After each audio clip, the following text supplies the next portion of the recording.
Alors qu'il se rend en Suisse pour recevoir un prix qui récompense l'ensemble de sa brillante carrière, le réalisateur Roman Polanski est mis en état d'arrestation. Considéré alors dans son milieu comme l'un des plus grands, la justice américaine le considère, elle, comme un fugitif. Depuis 40 ans déjà, elle cherche à lui mettre la main dessus pour une peine de prison qu'il n'aurait, selon elle, pas effectuée dans son intégralité. Et une peine pour un crime des plus violents. Un acte de imposé sans consentement à une adolescence d'à peine 14 ans, alors que lui, en avait 40. Vous l'aurez compris les amis, bienvenue dans la répugnante affaire de Roman Polanski avec la justice américaine. Bon, vous avez déjà dû entendre sûrement ce cas, Roman Polanski, c'est un personnage hyper controversé.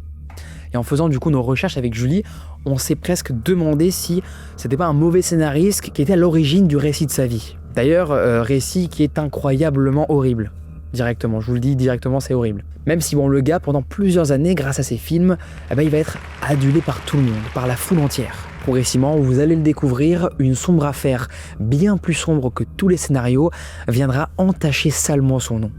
Il est accusé de pédocriminalité depuis des décennies, déjà par la justice américaine. En exil, alors, il fuit la justice du pays depuis 1978. Ce qui le fait d'ailleurs entrer dans les fiches des fugitifs chez Interpol, en plus d'être dans les plus hautes sphères du cinéma. Aujourd'hui, on est face à un portrait, vous allez voir les amis, tentaculaire, qui regroupe en un seul sujet plusieurs thèmes absolument effroyables. L'histoire des camps de l'horreur, un meurtre sectaire qui conduit au massacre d'une femme enceinte et de la pédocriminalité. Pardon pour tous ces mots qui seront bipés.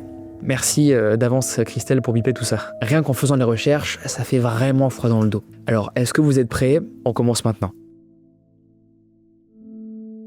Polanski, de son vrai nom Raymond Thierry Liebling, est le fils unique de Moses Liebling et de Bela Kacprzyborska. Pardon pour les prononciations. Son père est un Polonais de confession juive, né à Cracovie, qui émigre en France dans les années 1920. Il a, lui, pour l'ambition de se lancer dans une carrière d'artiste peintre. En parallèle, pour nourrir sa famille, il travaille aussi dans une usine de phonographes. Sa mère a déjà une fille qui s'appelle Annette, et elle naît d'une première union dont elle est divorcée. Elle et Moses se marient alors début août 1932, soit quelques jours seulement avant que le petit Raymond vienne au monde le 12 août 1933 à Paris. Ses proches le surnomment très vite Roman, plus facile à prononcer pour eux dont la langue maternelle est le polonais. La famille retourne alors vivre en Cracovie, en Pologne, début 1937. Très jeune, sa demi-sœur Annette lui fait découvrir le cinéma. Il gardera le souvenir d'avoir vu le film Amants en 1938 avec elle. De Cracovie, il garde aussi le souvenir cuisant d'une violente altercation avec un certain Janus. Ce gars, apparemment, a piégé le petit garçon en prétextant lui vendre un vélo. Au moment de l'achat, il lui a volé son argent et battu violemment avant de fuir, lui laissant d'ailleurs le crâne fracturé. L'homme était en fait un criminel notoire, mais a été, heureusement vous inquiétez pas, arrêté pendant sa fuite. Identifié comme étant l'auteur de 3 meurtres, il a ensuite été condamné à mort. Voilà, directement. Et les criminels ne sont pas les seules ombres à recouvrir la Pologne. Le monstre nazi grignote l'Europe. Dès 1939, les troupes allemandes et soviétiques envahissent le pays. De confession juive, la famille est menacée et déménage chez la mère de Moses, Maria. Elle vit dans le quartier de Casimir où Roman va à l'école, jusqu'à que les lois antisémites lui interdisent. Ils sont ensuite contraints de déménager, on peut déjà dire déportés, dans le ghetto de Cracovie avec des milliers d'autres familles. Sa mère, Bela, travaille comme femme de ménage pendant que son père, lui, est employé dans une usine de munitions. Il a à ce moment-là à peine 10 ans et le port d'un brassard blanc avec une étoile de David bleue lui empêche de fréquenter l'école en dehors de quelques fois par semaine. Ce brassard, porté par les enfants juifs, les autorise ou non à entrer dans certains espaces, dans certaines salles de classe. Et progressivement, il n'a plus du tout le droit d'aller à l'école. Mais le petit Roman, il est malin. Il a conscience que son apparence jugée aryenne lui permet facilement de sortir du ghetto. Et pendant cette période d'occupation, sa seule occupation à lui, c'est le cinéma. Alors bien sûr, les films projetés dans les salles sont des films de propagande nazie. Mais bon, pour lui, c'est toujours mieux que le ghetto. D'autant plus que les salles de cinéma, à cette époque-là, sont considérées comme des lieux de fainéants. Les vrais patriotes, eux, n'étaient pas du tout affalés dans les sièges devant des films stupides. D'ailleurs, la façade du cinéma qu'il fréquente est régulièrement taguée de graffitis insultants. Du style « Seuls les porcs vont au cinéma ». Alors les salles vides lui offrent alors tout le loisir de rêver face au grand écran. Les films autorisés sont des comédies stupides, des opérettes nullissimes ou des drames de propagande. Bon, lui, il sait très bien que c'est du très mauvais cinéma, mais ce qu'il aime, c'est être dans la salle. Surtout quand il n'y a personne d'autre en fait, quand il est seul. Mais bon, revenons à la réalité, la famille n'est pas épargnée par la montée de la haine et de la violence. À partir de mai 1942, les nazis commencent des déportations systémiques du ghetto vers les camps de concentration alentours. Des milliers alors de juifs sont déportés au cours des mois suivants, dont sa mère en 1943, enceinte de 4 mois, et sa grand-mère Maria, déportée au camp Auschwitz. Elles n'en reviendront jamais, gazées rapidement après leur arrivée, jugées inaptes au travail forcé. Puis arrivent ces fameux jours, le 13 et le 14 mars 1943, la liquidation finale du ghetto. Et ceux qui sont jugés inaptes au travail sont environ 2000 et seront tués surtout dans les rues du ghetto ces jours-là. Les 3000 restants, eux, furent envoyés à Auschwitz. Roman, lui en revanche, réussit miraculeusement à s'enfuir. Quand son père voit les troupes rafler les habitants du ghetto, il lui hurle de s'enfuir. Il a tout prévu avec des familles catholiques qui se sont alors organisées pour sauver des enfants du ghetto. Son père, lui, est ensuite lui-même envoyé à Motosan. Roman n'a pas encore 10 ans et il est hébergé par des familles catholiques pendant les 2 années suivantes, dont une femme, Madame Putek, qui a promis à son père d'héberger le garçon. Le petit Romain alors va à l'église, apprend à réciter les prières catholiques par cœur et se comporte en apparence comme un catholique. Il faut dire qu'à cette époque-là, c'est la peine de mort qui attend les gens qui cachent des juifs. Un jour, le curé de la paroisse lui demande alors de répondre à quelques questions sur la Bible. Lui et la famille alors Putek se rendent compte qu'ils sont en danger si le curé révèle la vérité aux autorités. Alors, Roman, il décide de faire une chose, c'est de s'enfuir. Il se réfugie à 30 km de Cracovie, à la campagne, chez une autre famille qui s'engage à le protéger. Il passe alors son temps à vaguer dans la campagne d'une Pologne occupée par les troupes allemandes, cherchant à la fois à se divertir et à fuir les forces d'occupation. Et durant ces longues heures où il est dans la campagne, toute seule, à vagabonder un petit peu partout, il est témoin de nombreuses horreurs. Et il en est même victime. Comme cette fois où il croise le chemin de soldats allemands qui tirent sur lui pour littéralement s'entraîner à viser. Plus tard, sera, vous le verrez, une ordure. Un enfant, ça reste quand même la pureté et qu'il vive ça, c'est tout simplement horrible. Enfin, le 19 janvier 1945, l'armée rouge libère Cracovie. Roman revient alors vivre chez la famille qu'il a hébergée. Une période d'errance commence alors pour lui avant qu'il ne retrouve de la famille. Il faut dire qu'après l'occupation, la ville est laissée à sac. À la fin de la guerre, le pays ne compte pas moins de 6 millions de décès. Mais alors vous allez sûrement me demander, qui reste-t-il pour le petit Roman ? Ce sont d'abord 2 oncles qu'il retrouve, Stefan Liebling, puis un fameux David. Sa sœur Annette a aussi survécu et finit par vivre à Paris. Puis son père, quand la guerre se termine et qu'il rentre du camp, il est donc désormais veuf et il se marie très rapidement. Alors dès le mois de décembre 1945, il épouse Wanda. Celle-ci le persuade de changer de nom pour Ryszard ou Richard ou Polanski. Et Roman adopte aussi alors ce patronyme. Désormais, il est Roman Polanski. Mais il n'aime pas trop sa belle-mère, Wanda. Il n'a pas trop de feeling avec elle. Alors il fait tout son possible pour passer son temps le plus loin du couple. Avec la fin de la guerre, il accède enfin à une scolarisation régulière. Vers ses 13 ans, il termine alors son parcours de primaire. Mais il n'y a qu'en dessin qu'il semble réellement avoir des compétences. Il essaie alors bien une formation technique d'électricien, mais bon, il abandonne très vite parce que rapidement, il manque de motivation, quoi. C'est alors en intégrant le mouvement scout qu'il trouve finalement un petit peu une vocation et il trouve un but. En 1946, lors des camps d'été, il comprend. Il se rend compte que son humour l'aide à s'intégrer parmi les autres, mais aussi pour traverser un petit peu les moments difficiles. C'est décidé, ce qu'il veut, c'est devenir artiste et même peut-être comédien. Alors la même année, il intègre une troupe de Cracovie, la Joyeuse Bande, spécialisée dans les spectacles pour les enfants. En 1948, cette compagnie devient le Théâtre du Jeune Spectateur. Roman alors est choisi pour tenir le rôle principal dans la pièce Le Fils du Régiment. Il joue le rôle de Wania. Wania, alors pour vous expliquer un petit peu, c'est un jeune paysan adopté par une unité de l'armée rouge, prisonnier des Allemands pendant la guerre. Au fil des représentations, la pièce devient un triomphe national et le rôle lui vaudra même une distinction en 1950. Bon, il faut dire que parallèlement, les études scolaires classiques ne lui réussissent pas vraiment. Il kiffe pas trop, à tel point qu'il échoue en 1949 à l'équivalent du bac. Mais bon, il est tout de même accepté au lycée d'art de Cracovie. Accepté, bon, il en est quand même très vite exclu à la suite d'un conflit avec le directeur. Il fréquente ensuite une école d'art. Nous sommes maintenant en 1953 et il fait la rencontre de Andrzej Wajda. Puis l'année 1955, Polanski est reçu au concours de l'École nationale de cinéma de Łódź. Et là, il y découvre un autre cinéma, un cinéma d'un genre qui lui était jusqu'alors interdit. Les films soviétiques, mais aussi les films occidentaux inaccessibles au public polonais. Pendant alors son cursus, il va se mettre à réaliser 8 courts-métrages qui vont être remarqués au niveau international. Il va réaliser La bicyclette dès 1955, est inspiré de l'incident avec le voleur de Cracovie qui lui a brisé le crâne quand il était jeune. Bon, court-métrage qui sera perdu et considéré pendant un temps comme un lost media. Avec ses amis, il faut savoir que Polanski écoute beaucoup de jazz. C'est un peu leur façon de se rebeller, de se sentir un petit peu plus moderne, quoi. Le court-métrage de fin d'études, alors qu'il réalise, est le premier à être présenté au grand public. Deux hommes et une armoire rencontrent un certain succès, à tel point qu'il obtient plusieurs récompenses. Les portes alors du cinéma s'ouvrent progressivement. Puis, en 1959, l'amour. Il épouse l'actrice principale de plusieurs de ses courts-métrages, une certaine Barbara. Mais bon, le mariage ne dure que 2 ans avant qu'ils ne se séparent en 1961. Le divorce est prononcé en 1962, année où il réalise son premier long-métrage. Le seul d'ailleurs tourné dans sa langue maternelle, le court-métrage s'appelle Le couteau dans l'eau. Mais le film est très mal accueilli par la Pologne. On lui reproche de ne pas vraiment être dans les codes du cinéma, toléré finalement par le régime communiste, de ne pas faire un cinéma au service de l'État et de vouloir pactiser un peu avec l'Occident. Le film lui ouvre en effet les portes de l'Ouest.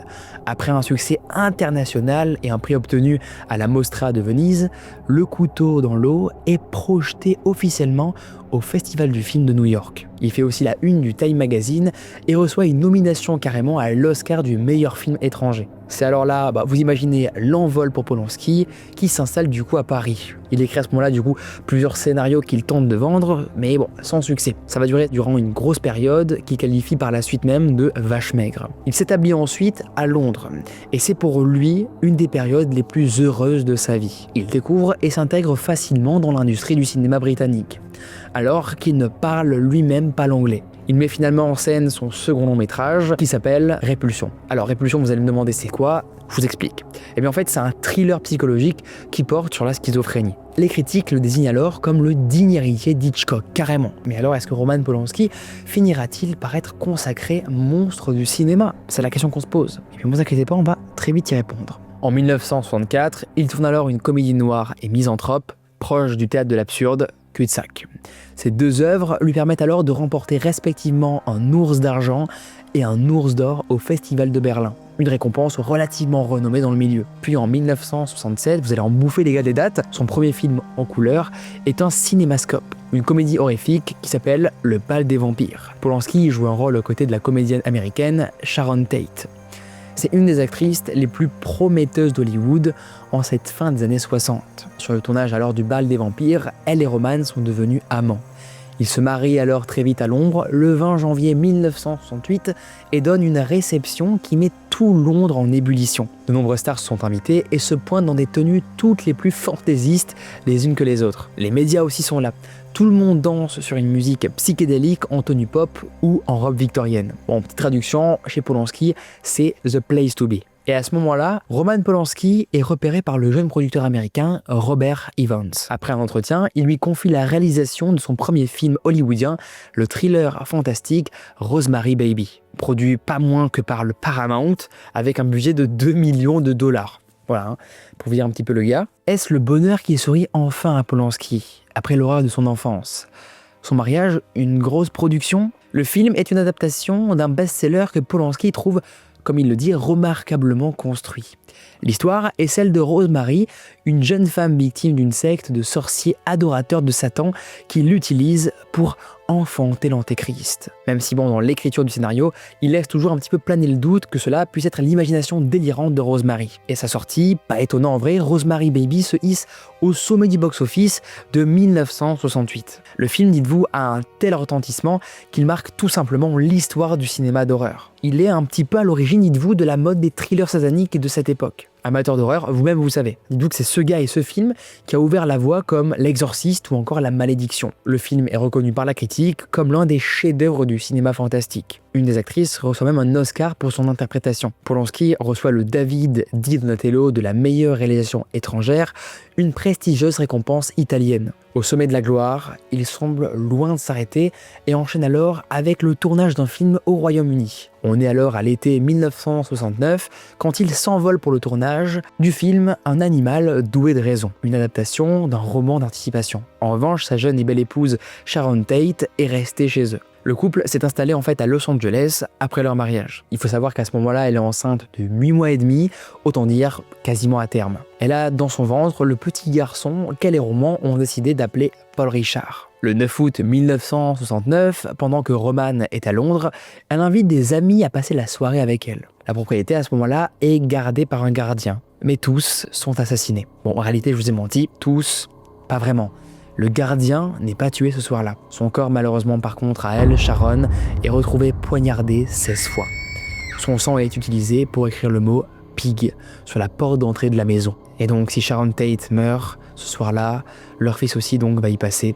Paul Richard Polanski est enterré avec Sharon. Immédiatement après le drame, les autorités vont aller sur les lieux et ne vont pas du tout réussir à identifier qui est l'auteur, qui sont les auteurs finalement du crime. Alors, la mort de la belle Sharon Tate et de son bébé dans son ventre choque l'opinion. Polanski est harcelé tous les jours par les médias et les paparazzis. Faute de coupable, certains vont jusqu'à insinuer que les meurtres sont la conséquence de son style de vie privé. Mais le réal s'en défend directement.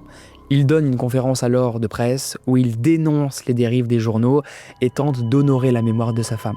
Ces derniers mois ont été la seule période de vrai bonheur de toute ma vie. Pourtant, d'autres meurtres ont lieu dans la région qui devraient mettre les enquêteurs sur la piste du véritable responsable de ce crime. Un certain Charles Manson, gourou d'une secte appelée la famille. Vous le connaissez sûrement, et on va en parler maintenant.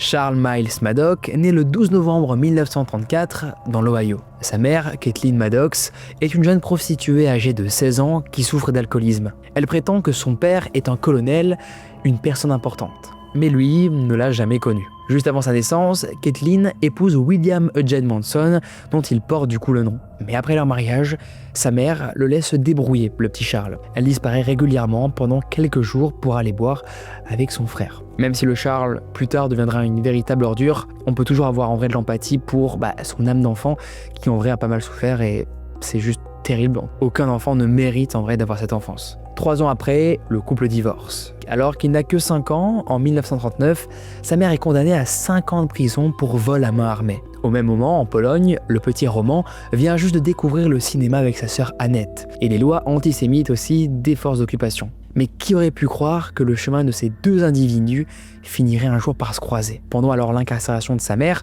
le petit Charles Manson est placé chez son oncle et sa tante. Mais il s'avère être des tuteurs sadiques qui le brutalisent. Quand sa mère est libérée alors, il lui interdit d'obtenir la garde de son fils à cause de sa tendance à la boisson. Charles est donc placé dans une école spéciale dans l'Indiana. Et à partir de 14 ans, il commet une petite bêtise.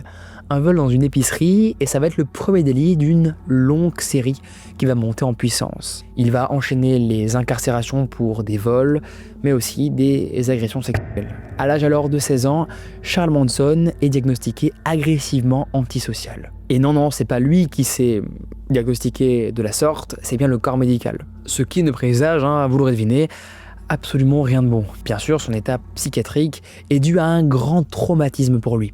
Les psychiatres le disent aussi, malgré son agressivité, doté d'une grande sensibilité, blessé par une absence d'amour et d'affection.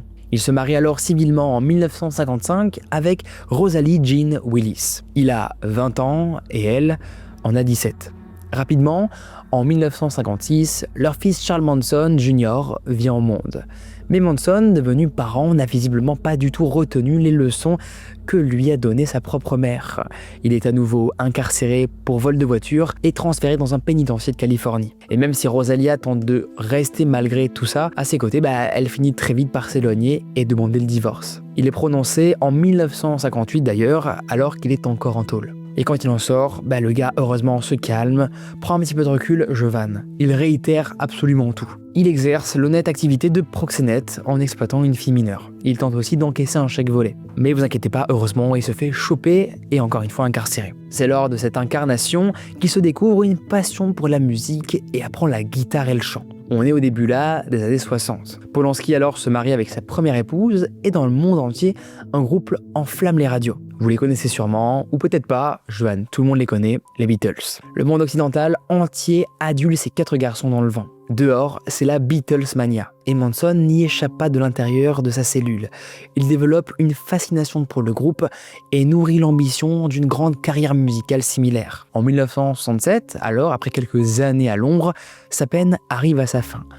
Mais lui demande à rester incarcéré, ce que les autorités pénitentiaires refusent évidemment. Cette bombe à retardement est donc relâchée dans la nature. Une fois dehors, vous l'imaginez, il se heurte à une société littéralement transformée qu'il ne connaît pas. Il faut dire qu'il n'a pas mis le pied dehors depuis 7 ans. Il a pris un peu la poussière, quoi. Et c'est, comme vous le connaissez sûrement, un mouvement de libération des mœurs qui va souffler à ce moment-là sur les États-Unis avec le mouvement hippie. Alors, livré à lui-même, son ex-femme a refait sa vie en amenant son fils qui a changé de nom pour Jay White. Manson, pendant ce temps-là, lui, erre à Los Angeles et se mêle à cette jeunesse hippie. Il tente de vivre de sa musique et il est très vite suivi par une petite fanbase. Il fonde alors une communauté hippie, bien sûr, dont il est le leader. Comme un gourou, quoi. Alors vous allez très vite comprendre pourquoi je dis ça. Il se présente tout simplement comme la réincarnation évidente du Christ. Surnommé par ceux qui en ont peur, les Black Bus Charlie, le groupe décide de s'appeler la famille Manson. À ce moment, on peut déjà compter de 9 à 20 personnes auprès de lui selon les périodes. Essentiellement d'ailleurs des jeunes femmes. Évidemment, le gars est un gourou. Établi alors dans une grotte près de Los Angeles, il loge aussi dans les ranchs alentours. Ils ont en charge la gestion des chevaux qui sont loués pour faire des promenades. Et si toute cette histoire vous dit sûrement quelque chose, c'est qu'elle est mise en scène dans Once Upon a Time in Hollywood par Tarantino en 2019. De manière relativement réinterprétée. D'ailleurs, si vous voulez une vidéo détaillée sur cette histoire hyper bizarre de ce film, dites-le moi en commentaire, je serais vraiment très chaud. En attendant, dans la réalité, la famille, cette secte un petit peu, vit de vol et de trafic de stupéfiants. Évidemment, les membres du groupe consomment eux aussi beaucoup de produits stupéfiants. Le voisinage alors les voit fouiller les poubelles pour trouver de la nourriture et les surnomme The Garbage People. Au moins c'est clair, tout est dans le surnom. L'image, l'odeur, vous l'avez. Et dites-vous que plusieurs enfants même naissent au sein de la communauté. Manson lui-même aura officiellement au moins 2 autres enfants, dont un fils avec Mary Brunner, une des premières adeptes de la famille. Mais lui entretient toujours l'ambition de percer dans le monde de la musique. Ça tombe bien parce que, par hasard, il est ami avec Dennis Wilson. La famille squatte la maison du gars et il est fasciné par la personnalité de Manson. Et le mec en question n'est pas moins que le frère de Brian Wilson, batteur des Beach Boys, un groupe rock de Californie très en vogue à l'époque. Dennis introduit alors Manson dans les cercles artistiques d'Hollywood et enregistre ses chansons dans son studio. De leur collaboration alors naît un album intitulé Lie, The Love and Terror Cult. Dites-vous que tout ça est réalisé pendant que Roman et Sharon n'ont pas encore croisé son chemin. Eux, ce qu'ils font, Roman du coup et Sharon, pendant ce temps-là, c'est qu'ils se marient dans une réception surmédiatisée. Il est au prime de sa gloire avec la récente sortie en plus de Rosemary Baby. Mais visiblement, Charles Manson ne manque pas de compétences pour l'art puisque les Beach Boys eux-mêmes enregistrent l'une de ses chansons. Cease to Exist, retitré Never Learn to Love. Mais quand Manson entend l'enregistrement, il est complètement furieux. Il avait demandé à ce que l'on ne modifie ni la musique, ni les paroles. Surtout pas les paroles, il avait bien précisé. En plus, il n'est même pas crédité dans les mentions légales.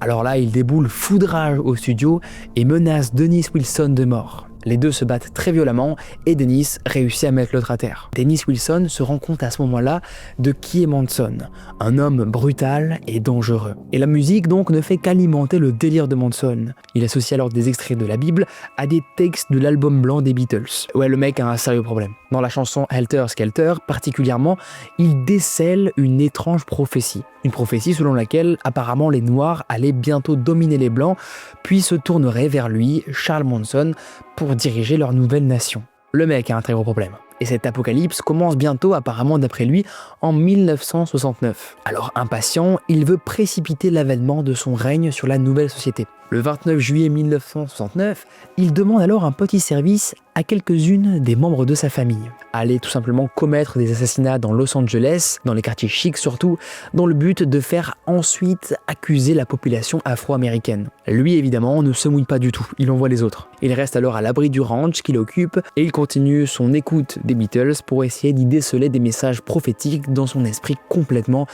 de malade mental quoi. Vous l'aurez peut-être compris à force qu'on parle du perso. Que ce sont alors, comme je vous l'ai précisé, des adeptes qui commettent les crimes.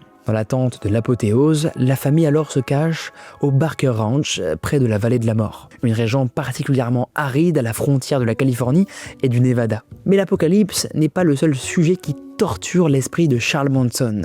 Lui, ce qu'il voulait, c'était percer dans la musique, n'oubliez pas. Il ne comprend pas pourquoi il n'y arrive pas. C'est bizarre ça. Il est encore fou de rage contre Dennis Wilson et son frère. Et puis, il y a aussi ce producteur de musique, Terry Melcher, qui a refusé de lui signer un contrat. Alors, il faut qu'il se venge. Et ça tombe bien, il sait où habite le producteur. La nuit alors du 9 août 1969, Tex Watson, Patricia, Linda et Suzanne se rendent au 10 050 Cielo Drive à Los Angeles. Leur mission est de venger Charles Manson du producteur qui l'a refoulé. Parallèlement, Polanski, lui, s'est déjà envolé pour Londres et ce soir-là, Sharon Tate invite ses amis pour se sentir moins seul. Et tout ça, elle le fait au 10 050 Cielo Drive à Los Angeles. Vous voyez très bien qu'il y a un truc qui va pas tourner bien rond. Car ce que ne savent ni Manson ni ses adeptes, c'est que Terry Melcher vient de déménager. Et ce sont donc les Polanski qui viennent d'acheter la villa. Vraiment, le mec n'a pas du tout de chance, quoi. Vers minuit alors, les 3 membres de la famille escaladent les clôtures et sectionnent les câbles téléphoniques. À l'intérieur, Sharon Tate reçoit ses amis pendant que le gardien, lui, reçoit aussi quelqu'un. Tout ce petit monde alors écoute de la musique et personne ne s'attend à ce qui va se passer. Les futurs meurtriers eux-mêmes ne connaissent pas la nature du crime qu'ils vont en réalité commettre. C'est d'abord Steven Parent, l'ami venu rendre visite au gardien, qui croise leur chemin. Le jeune homme de 18 ans est immédiatement abattu dans sa voiture alors qu'il s'apprête simplement à repartir chez lui. Il était tragiquement horrible, au mauvais endroit, au mauvais moment. Rien à voir, mais dédicace à Calogero qui a fait une magnifique musique pour exprimer un petit peu cette même histoire. Puis Linda reste pour guetter dehors pendant que les autres envahissent la maison. Sharon et ses amis sont absolument terrorisés et ils ne comprennent pas ce qui se passe. La famille non plus, puisqu'elle croit s'en prendre à Terry Melcher. Les assaillants attachent alors la future mère et ses amis et les menacent. Sharon est ligotée avec Jay. Il les supplie de l'épargner pour épargner son enfant, mais ils sont insensibles aux négociations. La violence alors monte et va faire rage très vite. Jay reçoit des coups de poignard, toujours ligoté contre Sharon. Puis, un coup de feu là-bas. Pas un seul instant, ils se disent qu'ils peuvent peut-être épargner une femme arrivée au terme d'une grossesse. Ils sont complètement lobotomisés par les ordres de Charles Manson. Frykowski et Abigail Folger tentent de fuir. Lui n'a pas le temps de passer la porte d'entrée que Tex Watson le frappe avec son pistolet, puis lui tire dessus. Et pas qu'une fois, il va lui mettre 2 balles dans la tête, avant de le poignarder 51 fois. Un véritable acharnement. Abigail, elle, en revanche, réussit à rejoindre le parc, mais Patricia, qui est elle à sa poursuite, la rattrape et la poignarde à 28 reprises. Elle la laisse morte sur la pelouse comme ça, sans aucune émotion, en ne regrettant absolument aucune seconde son acte. Toujours suppliante, attachée par le cou à une corde reliée au cadavre de Jay, Sharon est poignardée à 16 reprises par Suzanne et Tex Watson. Roman Polanski ne le sait pas du tout encore, mais il vient de perdre ce qu'il a de plus cher au monde. Il va devoir alors affronter à nouveau l'horreur. Avant de quitter le lieu du crime, Suzanne Atkins écrit le mot pig sur la porte d'entrée de la villa des Polanski. Pour l'instant, on comprend pas trop ce message, je vous l'accorde moi non plus, mais en fait, il est censé symboliser la guerre raciale apocalyptique que Manson prophétise. Le 9 août alors 1969, vers 8h30 du matin, Winifred Chapman, la femme de ménage, arrive à la villa pour prendre ses fonctions. Elle rejoint la porte de service et découvre d'abord le corps de Steven dans la voiture. Déjà horrifiée, elle aperçoit ensuite les corps ensanglantés sur la pelouse. Dans la maison, d'autres corps, dont celle de son employeuse. La pauvre femme, vous l'imaginez, s'enfuit complètement terrifiée de la scène de crime. Elle hurle dans la rue pour alerter les voisins qui contactent directement eux la police. Quand les agents arrivent, ils trouvent des corps éparpillés et des traces de lutte. Et puis aussi ce terrible message de sang de la future maman, Pig, sur la porte d'entrée. La scène, vous l'imaginez, est indescriptible d'horreur et le drame choque profondément Hollywood. Le meurtre de Sharon Tate carrément est qualifié de meurtre rituel. Le jour même à Londres, William Tennant, le producteur, ami de Polanski, reçoit un appel. C'est la police de Los Angeles qui l'informe de la situation. Bon là, il comprend que c'est à lui d'annoncer à Polanski ce qui vient de se passer. Sous choc, complètement confus, il apprend à Roman que quelque chose d'horrible vient d'arriver à Sharon. Polanski alors quitte directement le tournage et réserve le premier vol. Mais il ne sait encore rien de précis. Alors dans la voiture qui le conduit à l'aéroport, il pense à simplement un accident de voiture. Rien de très grave. Ce n'est qu'une fois arrivé à Los Angeles qu'il comprend tout. Des amis sont venus l'accueillir et la presse est là aussi. Tous ont le visage fermé et triste. Il prend conscience de la gravité de la situation et on lui dit absolument tout. Le massacre, la mort de Sharon et du petit Paul Richard. Ils se sont anéantis. Pour lui, ça ne peut pas être réel ce qu'il vient de vivre. Pourtant, ça l'est bien. Il vient de l'apprendre. Imaginez-vous, vous apprenez ça comme ça et vous le comprenez d'une façon aussi brutale en public. Ça doit être terrible. Bon, après ça, quelque chose se brise en lui de manière irrémédiable. Son optimisme surtout. Il se laisse dévorer là alors par un pessimisme profond. Il en est certain, tout bonheur, toute joie se paye un jour. La presse, dans son habituelle fascination du pire, le harcèle pour tenter d'obtenir des détails. Il faut dire qu'à l'heure actuelle, on n'a aucun coupable en vue. Les autorités n'ont aucune idée de qui peut bien être à l'origine de ce massacre. Les premières recherches restent infructueuses. Pourtant, les membres de la communauté continuent de commettre des crimes. Et dans le milieu hippie de Los Angeles, il se murmure apparemment que la famille Manson se vante de ces assassinats. Mais les enquêteurs ne font directement, eux, pas le lien, ni avec ceux commis avant celui de Sharon Tate. L'enquête alors progresse doucement lorsqu'en octobre 1969, la police intervient au Baker Ranch où la famille s'est installée. Les agents sont venus chercher Manson pour vol de voiture et vandalisme fédéral. Ils embarquent aussi avec eux quelques-unes de ses collègues. Susan Atkins, qui a participé à la tuerie du 10050 Celio Drive, est déjà dans une cellule pour un autre crime, elle. Pendant sa détention, il faut savoir qu'elle confie en fait à son co-détenu qu'elle a poignardé littéralement Sharon Tate. Elle lui avoue son crime. Elle lui décrit comment la pauvre femme suppliait pour son bébé. Et les autres membres parlent aussi. Les enquêteurs finissent alors par interroger tout ce petit monde à propos du massacre de Celio Drive. Ils recueillent enfin des témoignages officiels qui permettront du coup de les faire condamner, ainsi que le bon vieux Charles Manson. Même s'il n'a factuellement lui jamais participé aux tueries, il est considéré coupable d'avoir dirigé les opérations. Condamné alors le 29 mars 1971 à la peine de mort, la sentence est finalement changée en peine de prison à vie. Ce n'est qu'en janvier 2017 que la faucheuse viendra lui prendre sa propre vie de cause naturelle, âgée de 83 ans. Et j'insiste, le massacre du 10050 Celio Drive n'est malheureusement qu'un lugubre épisode parmi les crimes commis par ces fous furieux. Bon, si vous voulez une vidéo détaillée les amis sur la famille Manson, est-ce que ça vous intéresse? Dites-moi tout de suite. Laissez un petit commentaire et on traitera le sujet car le sujet est tentaculaire. Après la perte de Sharon Tate, Polanski ne se sent plus du tout lui-même pendant des années. La presse l'a déjà harcelé tout au long de l'enquête et du procès. Et elle continue en titrant des choses horribles sur lui, comme le fait qu'il aurait fait des avances à une autre femme avant même que Sharon Tate ne soit enterrée. Maintenant, c'est une femme qui le contacte pour lui dire des choses abominables. Selon elle, en réalité, Sharon ne portait pas un garçon mais une fille, sauvée du ventre de sa mère par les assassins. Et elle prétendait être cet enfant, donc sa propre fille. Rosie Blanchard, c'est son nom, a même changé pour le patronyme de Tate Polanski. Elle lui écrit alors des lettres accompagnées de photos et lui fait parvenir des cadeaux. Pourtant, cette Rosie est née 2 ans après la mort de Sharon, soit 2 ans après la supposée naissance de leur enfant. Un jour, alors que Polanski est dans son chalet en Suisse, quelqu'un va sonner à sa porte. Il ouvre et se trouve face à un jeune couple. L'homme lui dit « Rosie, ta fille, c'est ma mère. Je suis ton petit-fils. » Bon, là, le mec va vivre un délire complet. Mais bon, heureusement, après tout ça, il est quand même sollicité par les producteurs. On lui propose même de nombreux scénarios. Mais ce sont tous des scénarios horrifiques qu'il refuse jusqu'au dernier. Il ne trouve presque plus aucun sujet qui soit digne d'intérêt. Et puis, l'horreur, ce serait très malvenu après ce qu'il vient de traverser. Il sait que la critique et la presse l'attendent, d'autant plus pour décortiquer la moindre de ces images et la relier au massacre. Il se replonge alors tout de même dans le travail en préparant 2 adaptations de livres au cinéma. Et c'est finalement une adaptation de la tragédie de Shakespeare, intitulée Macbeth, qui le remet en selle. À sa sortie, en 1971, la presse alors considère que le film est évidemment la réaction de Polanski au meurtre de sa femme. On le trouve beaucoup trop violent et le film n'est pas vraiment un succès commercial. Mais il ne se laisse pas vraiment décourager et se met sur un nouveau projet. Le film Quoi ? Une comédie de style assez absurde qui sort en 1972. Et malgré un bref succès en Italie, le film a peu de retentissement en Europe. Aux États-Unis, c'est carrément un échec. Il envisage alors de s'installer définitivement à Rome.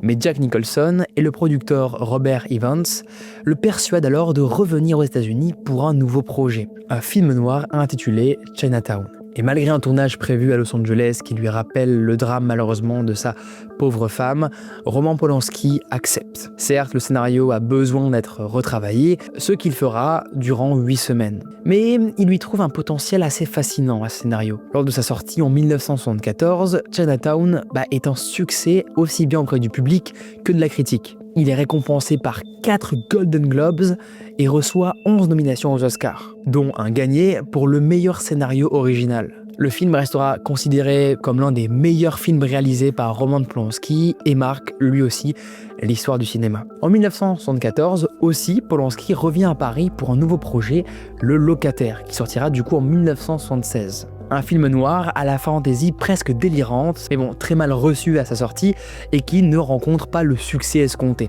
Roman Polanski, alors, serait-il sur la fin de sa carrière à ce moment-là? Est-ce que c'est la pente descendante de la gloire qui l'attend? Maintenant, nous sommes au début 1977. Il est engagé par Vogue Polanski pour réaliser un reportage photo sur les jeunes filles européennes et américaines. Un ami commun lui présente une certaine Jane Galley, une femme qui aspire à devenir actrice, et celle-ci est mère d'une adolescente. D'après son témoignage à elle, Polanski lui dit qu'il pourrait l'aider à réaliser son rêve. Elle lui propose que Samantha, sa fille, pose pour son reportage photo. C'est peut-être là l'occasion rêvée pour toutes les deux de mettre enfin un pied dans le monde du cinéma. Alors le 20 février 1977, une première séance photo est organisée. Polanski, 44 ans, je précise, photographie alors Samantha, 13 ans, les seins nus. Pas de blague, ok. Quand elle rentre de cette séance, elle se sent incapable de le dire à sa mère. Polanski, lui, satisfait par les clichés, propose une autre séance. Le 10 mars alors 1977, il l'invite au domicile de Jack Nicholson, qui est absent. C'est la voisine, Calianotte, qui leur ouvre la porte de la propriété. Une fois arrivée, la jeune fille demande à boire quelque chose de frais. Polanski alors propose du champagne, et celle-ci accepte. Il sert 3 verres en tout, dont un pour la voisine qui est encore avec eux. À son départ, après avoir bu les verres de champagne, il fait d'abord quelques clichés de l'adolescente dans la cuisine. Et pendant ce temps, selon son témoignage, il continue de lui proposer des verres de champagne. Il lui propose aussi, toujours selon elle, de partager avec lui une pilule de Calude. Ce produit est très utilisé, pour ceux qui ne le savent pas, à l'époque comme drogue récréative.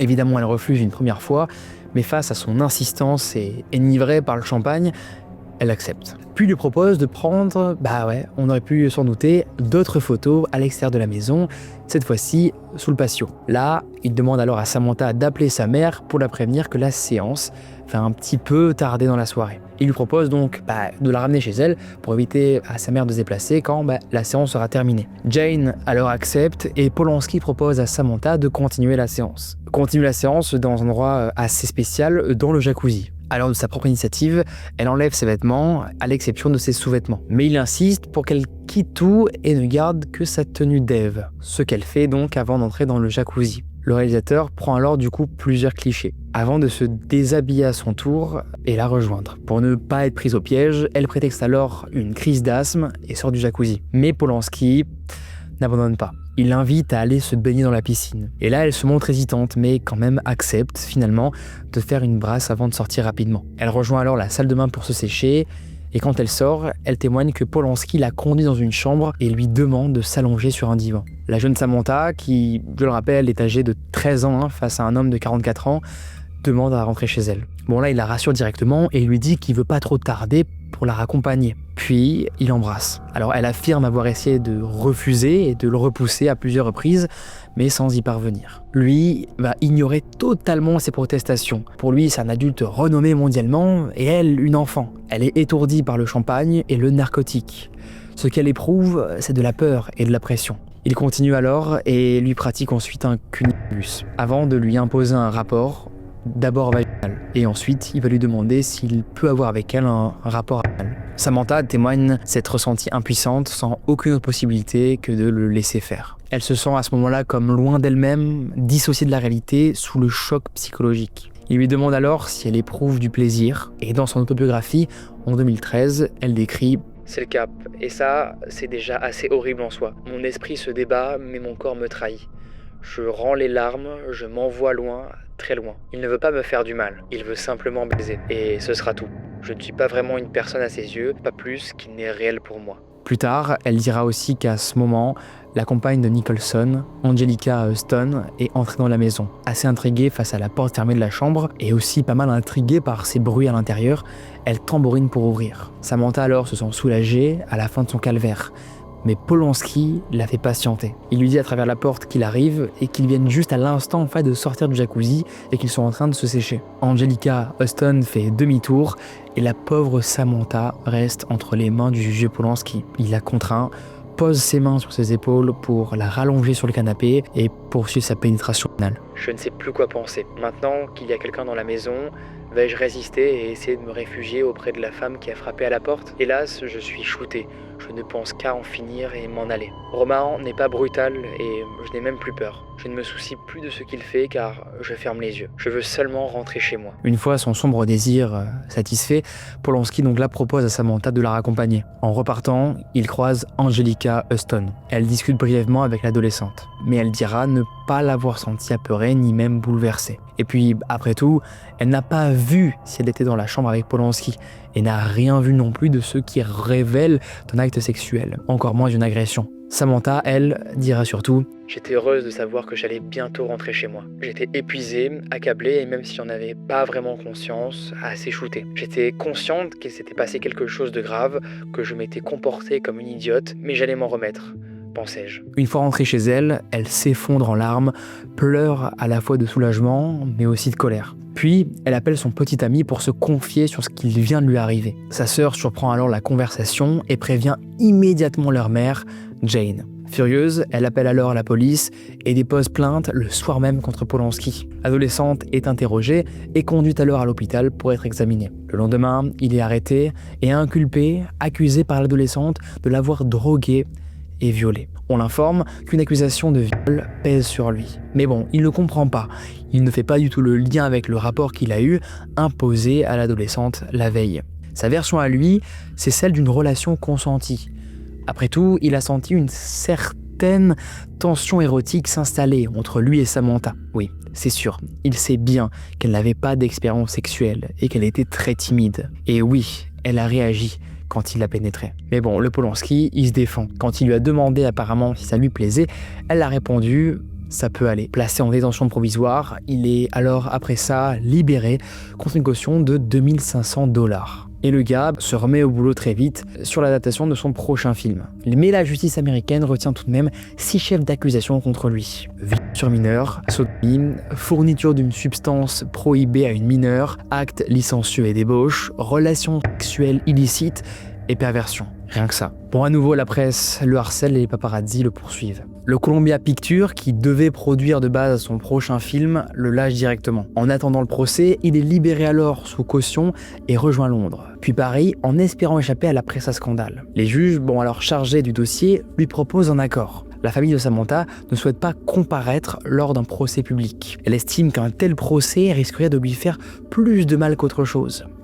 Selon l'avocat de la famille, l'objectif de l'accusation n'était pas de faire incarcérer Polanski, mais de l'emmener à reconnaître qu'il a fait du mal. Alors en échange de l'abandon des charges les plus graves, les juges proposent à Roman Polanski de plaider coupable pour rapports sexuels illégaux avec mineurs. Délit punissable de 4 ans de prison maximum. À ce moment, Polanski alors est aussi approché pour réaliser un film au budget d'1 million de $, un remake du film de Hurricane. Le 8 août 1977, Polanski plaide coupable alors pour rapports sexuels illégaux avec un mineur. Le juge le condamne alors à 90 jours de prison et l'obligation de subir surtout une évaluation psychologique pendant son incarcération.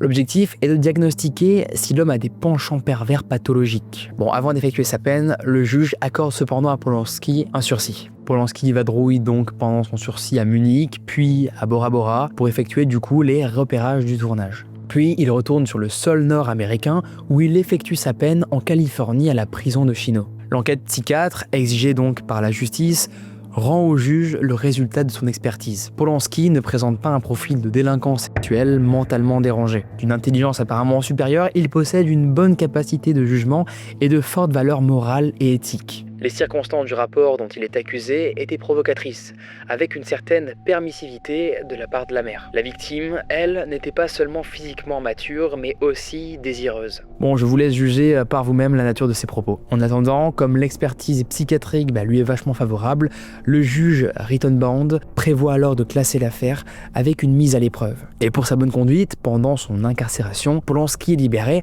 après avoir effectué 42 jours de prison sur 90. On rappelle, pour avoir drogué et imposé des rapports sexuels à une adolescente de 13 ans. Et ici, c'est la justice du coup américaine qui s'applique. Mais bon, surprise, le lendemain de sa sortie, le juge convoque les avocats de Polanski. Sous la pression médiatique et publique, il est revenu du coup sur sa décision de le libérer. Il leur annonce avoir condamné à nouveau Polanski. Mais bon, cependant, il leur propose un petit deal. Lui annonce publiquement que le réalisateur est condamné à une peine indéterminée. Mais il s'engage par contre officieusement à le libérer après 48 jours, soit effectuer ce qui manque des 90 de la condamnation de départ. En retour, Polanski doit s'engager à quitter définitivement les États-Unis à sa libération. Le hic pour Polanski et ses avocats, c'est que s'il est condamné à une peine indéterminée, légalement, rien ne garantit que le juge le libérera après 48 jours. Un emprisonnement d'une durée indéterminée permet alors à la justice de prolonger la peine jusqu'à 50 ans. Polanski alors se sent trahi et probablement effrayé à l'idée de passer 50 ans à l'ombre. Le 31 janvier 1978, sans en informer son avocat, il se rend alors à l'aéroport de Los Angeles et prend un avion en direction de Londres. Puis il rejoint la France où il s'installe définitivement. Le 3 janvier 1978, les autorités américaines ouvrent alors un dossier d'extradition à l'encontre du cinéaste. La France annonce que Polanski ne sera pas renvoyé aux États-Unis. Le comportement du juge est dénoncé, la défense de Polanski l'accuse d'abus de pouvoir. Même Samantha, la victime, prend la défense de Polanski. Elle dénonce aussi la manipulation médiatique de son agression au profit de l'image publique du juge. Le procureur chargé de l'affaire estime également que Polanski a purgé sa peine durant ses 42 jours d'incarcération à Chino. Le juge alors est démis de ses fonctions pour irrégularité et l'affaire du coup est confiée à un autre juge. Et lui du coup refuse complètement de juger à nouveau Polanski en son absence. Le dossier d'extradition à son encontre est alors toujours ouvert. Mais protégé par les lois françaises, le réalisateur se remet au travail. Le film Tess naît en honneur à Sharon Tate, sa défunte épouse.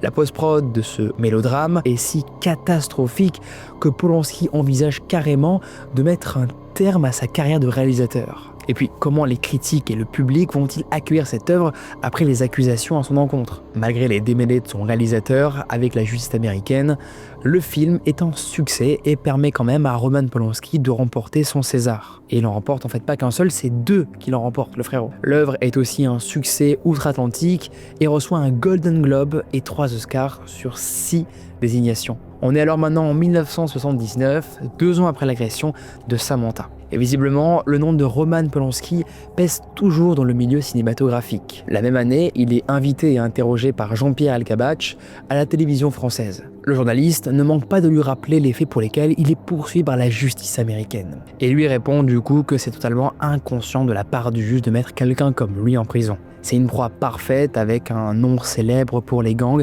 qui ne cherchent qu'à se faire un nom. Le mec n'a vraiment pas eu peur. Bon, évidemment, il a été tout de suite placé dans un quartier isolé et surveillé où personne, absolument personne, ne pouvait lui faire du mal. Après tout, lui n'a tué personne, contrairement aux autres types autour qui ont tous tué quelqu'un. Bien sûr qu'il retournera aux États-Unis pour en finir avec cette affaire. Spoiler, il ne le fera jamais. Mais il fallait que le premier juge chargé de l'affaire soit démis de celle-ci, parce qu'il est victime donc de sa manipulation. À ça, le présentateur lui rappelle tout de même les faits de départ.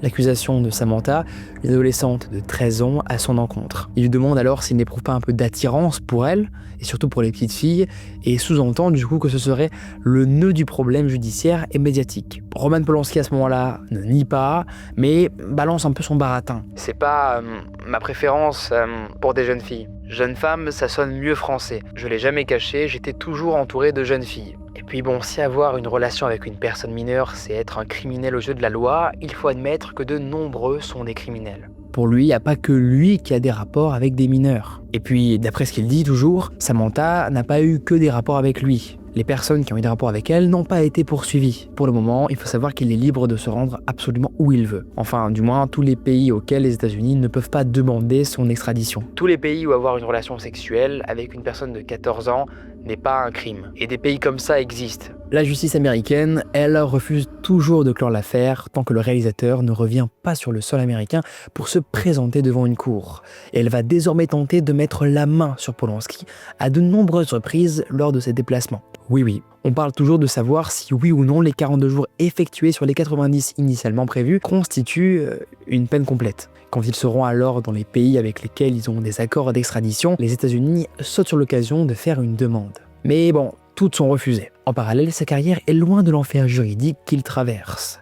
En 1981, il revient au théâtre avec une pièce au succès triomphal, Amadeus. Il fait un retour au cinéma avec le film d'aventure pirate dont le tournage en Tunisie est une catastrophe complète. Malgré tout, à l'époque du tournage, il fait une rencontre, celle de la jeune Emmanuelle Seigneur, âgée de 18 ans au moment des faits. Lui en a 33 de plus, je vous le rappelle. Plus une idylle, puisque le couple se marie 4 ans plus tard et aura 2 enfants. Morgan né en 1993 et Elvis né en 1998. Ma rencontre avec Emmanuel est la meilleure chose qui me soit arrivée.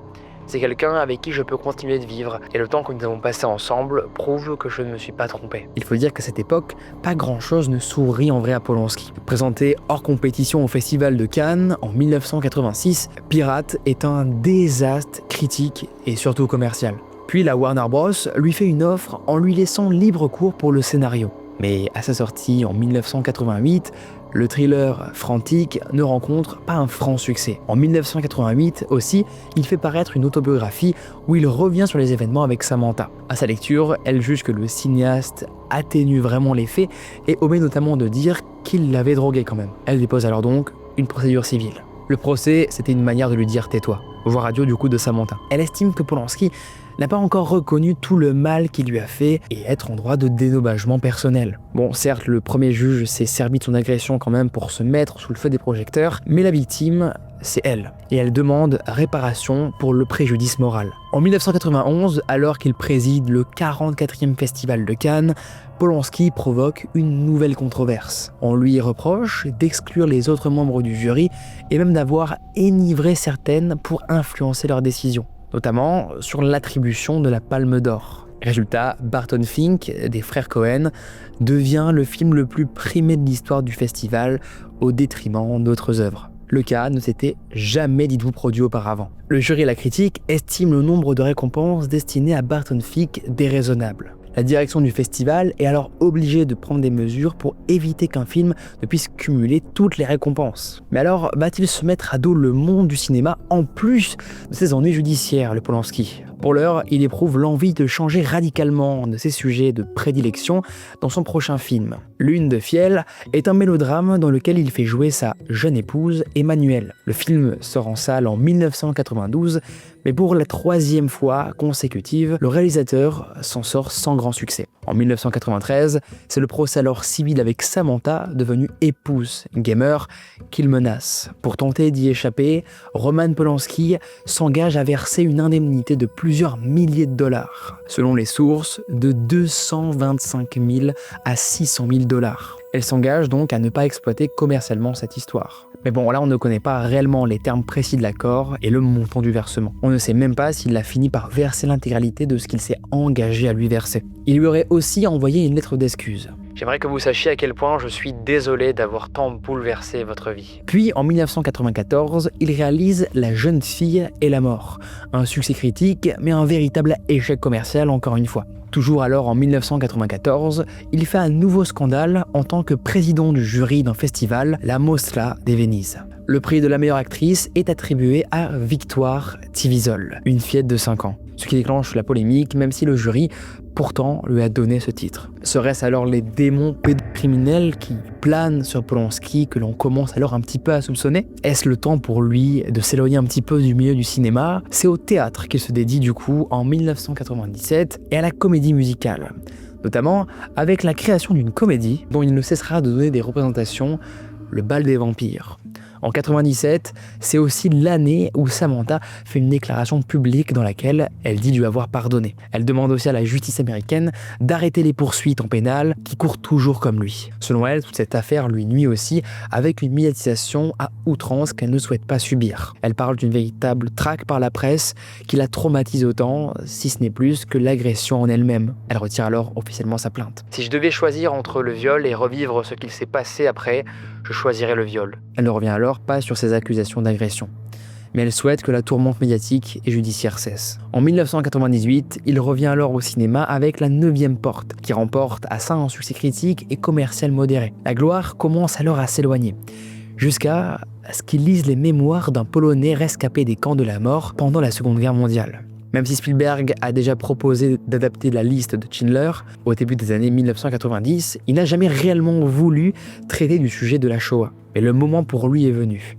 Et il sait déjà qui engager pour le rôle principal. Ce sera Adrien Brody, qui incarnera le pianiste. Présenté au Festival de Cannes en 2002, le jury présidé par David Lynch lui décerne la Palme d'Or. Le film est un triomphe aussi bien critique que commercial et reçoit 7 Césars l'année suivante. Également nommé pour 7 Oscars, il en remporte 3. Lors de sa cérémonie à Los Angeles, où il ne se rend pas, la foule se lève alors et l'ovationne. À cette occasion, Samantha renouvelle publiquement son soutien à Polanski. Intriguée par la posture de Samantha, la réalisatrice Marina Zenovich décide alors de consacrer un documentaire à l'affaire Polanski. Bon, lui refuse directement d'y participer, mais on reviendra, vous verrez, sur ce documentaire plus tard. En 2005, son adaptation d'Olivier Twist n'obtient pas vraiment de succès malgré des critiques positives. Il revient un temps au théâtre, puis dirige un segment du film Chacun son cinéma. Et c'est en 2008 que paraît le documentaire de Marina Zenovich. Roman Polanski, Wanted and Desired, elle défend la thèse d'un acharnement judiciaire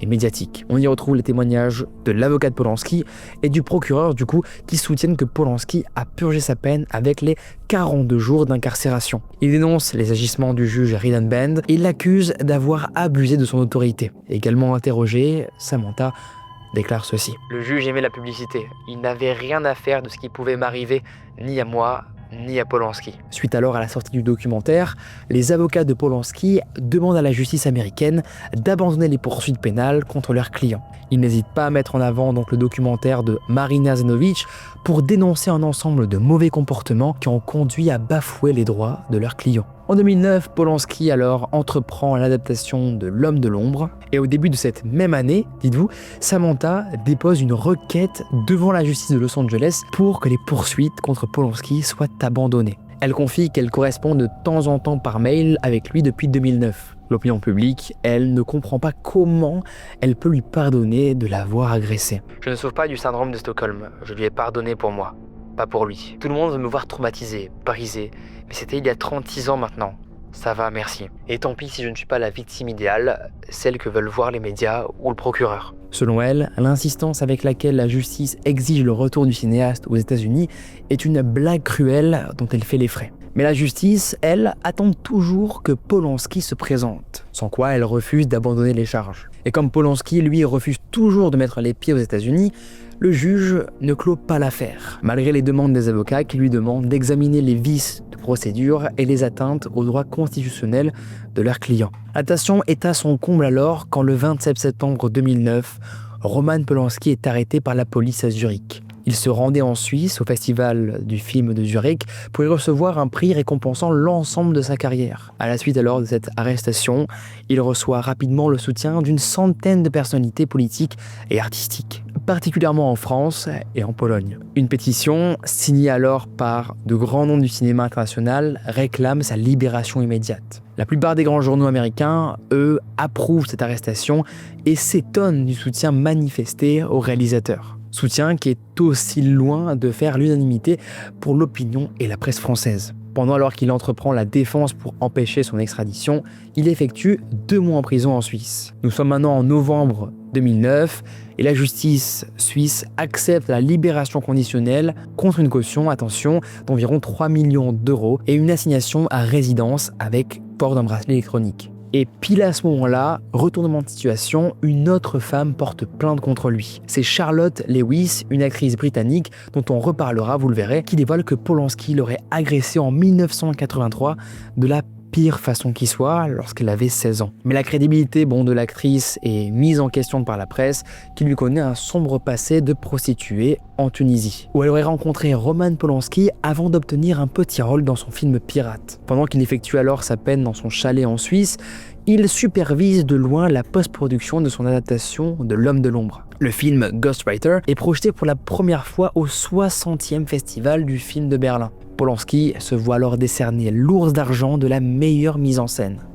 Acclamé aussi bien par la presse que le public, il obtient 2 Césars l'année suivante pendant la cérémonie des Césars. La critique est donc toujours favorable à Polanski, contrairement à la justice américaine. Même appuyée par des demandes de la plaignante, Samantha, elle, refuse toujours de clore les poursuites. Depuis 1997, soit depuis 32 ans maintenant. Pourtant, le procureur chargé de l'affaire fait en 2010 une déclaration sous serment. Il témoigne que le juge Rittenband a bel et bien estimé que la peine de Polanski a été purgée à sa sortie des 42 jours d'incarcération, avant qu'il ne change d'avis le lendemain. Un témoignage sous scellé que la justice américaine refuse de livrer aux autorités suisses, prétextant qu'il s'agit d'une pièce confidentielle du dossier. Faute d'obtenir cet enregistrement, la justice suisse refuse alors cette extradition de Polanski. Mais alors, on peut se demander, est-ce que c'est de l'acharnement? Est-ce que c'est un combat d'ego, tout ça?